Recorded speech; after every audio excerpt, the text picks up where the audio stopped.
And we'll be announcing something very soon on pharmaceuticals. We're going to give people about a year and a half to come in, and after that they're going to be tariffed if they have to bring the pharmaceuticals into the country, the drugs and other things into the country. They're going to be tariffed at a very, very high rate, like 200%. We'll give them a certain period of time to get their act together. We're going to be announcing pharmaceuticals, chips, and various couple of other things, big ones. We did steel, as you know, they're 50%. We did aluminum, 50%. Lumber just came out. And we did cars. And now, today we're doing copper. What would that tariff be on? The section I believe the tariff on copper, we're going to make it 50%. 50%. Mr. President, just on the tariffs again, August 1st, you said it is the deadline. What incentives do countries have to negotiate? It seems that deadline keeps moving. It was April 2nd, now it's... We didn't move, no. It's always been August 1st, that's what we're paying. A statement was put out today, and I put it out just to make it clear. It wasn't a change, it was August 1st. We don't change very much. Every time we put out a statement, they say, he made a change. I didn't make a change. A clarification, maybe. No, August 1st they pay. And everybody pays, everybody has to pay. And the incentive is that they have the right to deal in the United States. If they don't want to, they don't have to pay and they don't have to deal here. But if they want to buy and make a lot of money and sell in the United States, they have to do that. Jerome Powell, who you've been pressuring to lower interest rates, he's facing accusations of lying to Congress, which is a potential crime about the Well, then he should resign immediately. We should get somebody in there that's going to lower interest rates. Do you want congressional Why don't you call for his resignation? Do you want congressional Republicans to investigate and pursue? It's okay with me. I think he's terrible. He's always late. But he wasn't late with Biden before the election. He was cutting him like crazy. It didn't help too much, did it? But he was cutting him like crazy before the election with Kamala and Biden. He was trying to get them in, I guess. I don't know. He was recommended by somebody that worked for me. I like you better. If I can ask on immigration, the Secretary of Agriculture did say this morning that undocumented workers would not be covered by any amnesty who are working on farms. You had said maybe that the ISA folks won't go after those folks on farms. So which is it? There's no amnesty. What we're doing is we're getting rid of criminals, but we are doing a work program. Do you want to explain that, please? Yeah, this morning we talked about, of course this was a top of mind question, this morning we talked about protecting the farmers and the farmland, but obviously this president's vision of no amnesty, mass deportation continues, but in a strategic way, and then ensuring that our farmers have the labor that they need. Secretary Chavez-DeRimmer has been a leader on this. Obviously this comes out of the Labor Department, but moving toward automation, ensuring that our farmers have that workforce, and moving toward an American workforce. So all of the above. We've got to give the farmers the people they need, but we're not talking amnesty.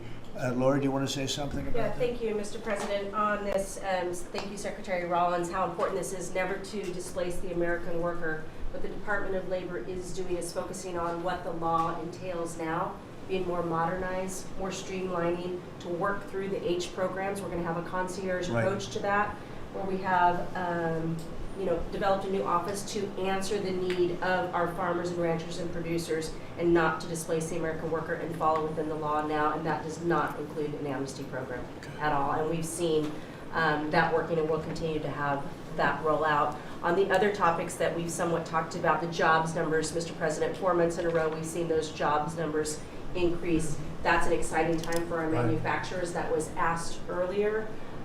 We know it's going to take some time, but through that deregulation process that Lee and I are working on as well, the Department of Labor has rolled out 63 new deregulations that we're going to be moving through. In the first Trump administration, it was successful with over 30. We've just rolled out 63 new ones in order to double down on those manufacturing companies, to let them know that we have signaled through this process that we will assist them in getting the workforce that they need. It's an exciting time. That one big beautiful bill, that was the signal to my former colleagues in Congress to get this done. It's been an important time. I spent time on the ground visiting 7 states in 9 days prior to that bill being passed, because it was the most pro-worker piece of legislation that we will ever see really in this country right now. No tax on tips, no tax on overtime, no tax on Social Security. That matters to the American worker, because we don't want to take their money and give it back. We want them to keep more of their hard-earned dollars in their pockets currently, and that's what they're excited about. And as I move forward with these tariff talks, I heard a company, orthopedic company in Indiana, say to me, for the first time since you have taken office, Mr. President, their increase in their bottom line by 8% since these tariff talks have happened. Mm-hmm. Not one company has said the president is not doing a good job. These tariff talks are working. They're feeling it on the ground. The media has told a false story because what's happening on the ground is positive, and that's what we're seeing in these jobs numbers. So I really, through the Department of Labor, to come in behind all the secretaries and build this workforce is going to be key to the American worker. So thank you for what everybody did this last week.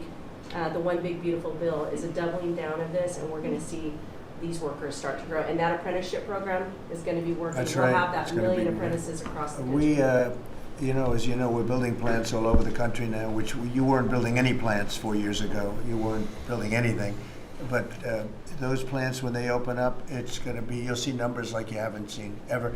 I don't think in history you'll never see numbers like what we're going to see in the very near future. Many of them are building the plants. Some are just starting right now. You know, it's a brand new administration.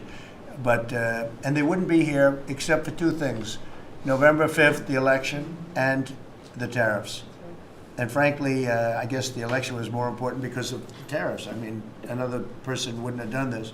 But they're coming in because of the tariffs. They have to, they're not going to pay 25, 30, 40, 50%, 70, and 100%. And we'll be announcing something very soon on pharmaceuticals. We're going to give people about a year and a half to come in, and after that they're going to be tariffed if they have to bring the pharmaceuticals into the country, the drugs and other things into the country. They're going to be tariffed at a very, very high rate, like 200%. We'll give them a certain period of time to get their act together. But they were all here, now they all left. They went to other places because we allowed, people that sat in this room allowed it to happen. And I don't allow it to happen. The people in this room don't allow it to happen. So we're going to be announcing pharmaceuticals, chips, and various couple of other things, big ones. We did steel, as you know, they're 50%. We did aluminum, 50%. Lumber just came out. Why don't you announce copper? And we did cars. And now, today we're doing copper. What would that tariff be on? The section tariff? I believe the tariff on copper, we're going to make it 50%. 50%. Any breakthroughs See, on I'm glad he didn't question it, because Any I sort of thought, what would that be? That was a quick one. I didn't have much time, but he agreed with me.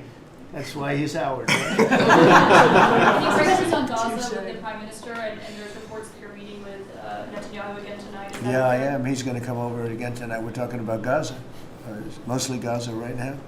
It's he's been very unfairly treated. I think what they've done to him in Israel is very unfair, having to do with this trial. I think, he's a wartime prime minister, had an unbelievable outcome, and I think he's been treated very unfairly. But he's coming over later. We're going to be talking about, I would say, almost exclusively Gaza. We got to get that solved.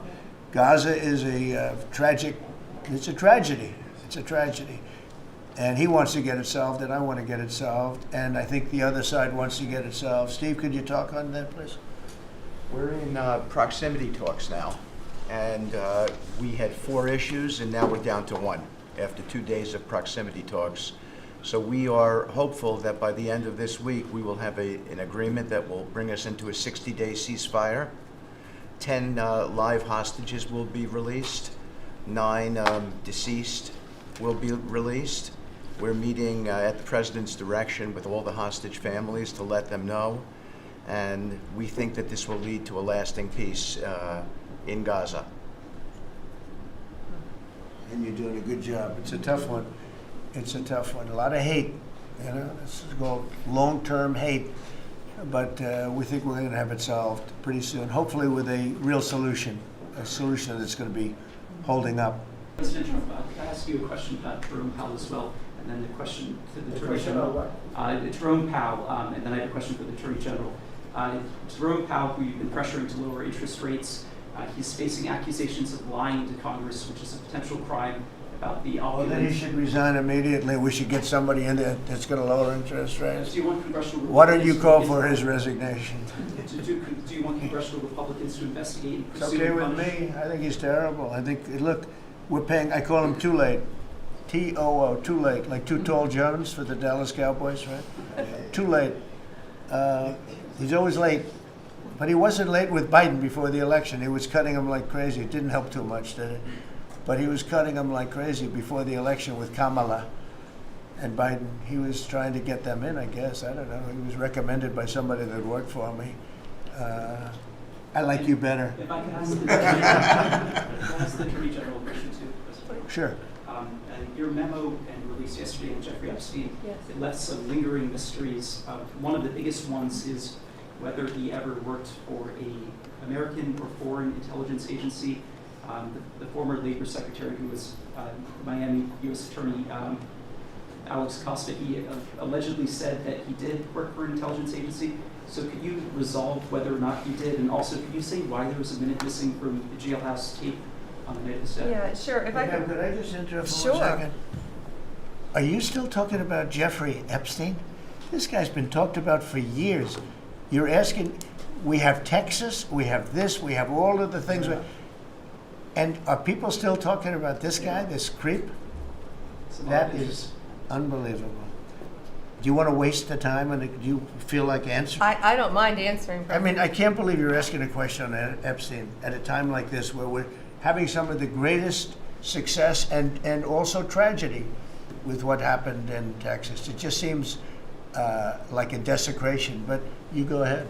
Sure. First, to back up on that, in February, I did an interview on Fox, and it's been getting a lot of attention because I said, I was asked a question about the client list, and my response was, it's sitting on my desk to be reviewed, meaning the file along with the JFK, MLK files as well. That's what I meant by that. Also, to the tens of thousands of video, they turned out to be child porn downloaded by that disgusting Jeffrey Epstein. Child porn is what they were. Never going to be released, never going to see the light of day. To him being an agent, I have no knowledge about that. We can get back to you on that. And the minute missing from the video, we released the video showing definitively the video was not conclusive, but the evidence prior to it was showing he committed suicide. And what was on that, there was a minute that was off the counter. And what we learned from Bureau of Prisons was every night, they redo that video. It's old, from like 1999. So every night the video is reset, and every night should have the same minute missing. So we're looking for that video to release that as well, showing that a minute is missing every night. And that's it on Epstein. Mr. President, just on the tariffs again, August 1st, you said is the deadline. What incentives do countries have to negotiate? It seems that deadline keeps moving. It was April 2nd, now it's... We didn't move, no. It's always been August 1st, that's what we're paying. A statement was put out today, and I put it out just to make it clear. It wasn't a change, it was August 1st. We don't change very much, every time we put out a statement, they say he made a change. I didn't make a change. Clarification, maybe. No, August 1st they pay. And everybody pays, everybody has to pay, and the incentive is that they have the right to deal in the United States. If they don't want to, they don't have to pay, and they don't have to deal here. But if they want to buy and make a lot of money and sell in the United States, they have to do that. If you go back and look at some of the good presidents, our country was the wealthiest, proportionately the wealthiest, from 1870 to 1913. It was an all-tariff country. We didn't have income tax. That came in in 1913. We had tariffs. And we had so much money we didn't know what to do with it. We had, we had a couple of presidents that were very, very strong. McKinley, I guess more than anybody, but he was the tariff king, but he was very, very strong. It's sort of sad. He made a fortune for this country, became very rich, and then Teddy Roosevelt went out and vice president, and he spent the money. And they said Roosevelt was a great president. And let's say he was a great president, but the money was paid by McKinley with tariffs.